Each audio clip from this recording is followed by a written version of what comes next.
Зависна Македонија, а се уште се бориме за чист воздух. Дали може да го чуеме вашиот коментар?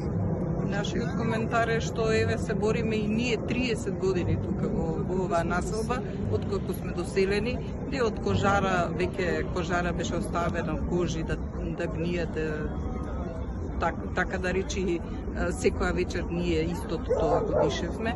Таман мислевме дека тоа веќе помина едно 10 години како беше и црви почна некои до тераси да доаѓаат кои чуда.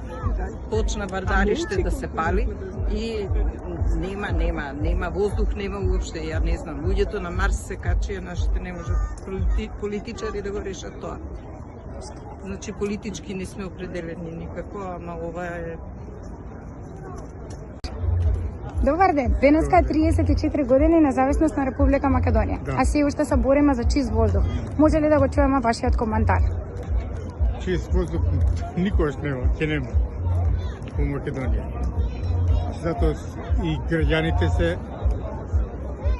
лошо постапуваат и со ѓубрето, и со се.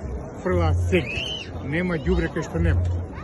Немаат навика ја се расправа нон-стоп помало за тоа ѓубре. Оние кантички од дома ѓубрето го носи го фрла во канта.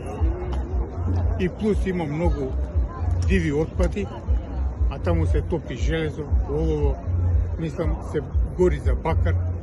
И што како ќе тоа да запалиш ти бакар 100 кила со тоа ќе загади цел простор.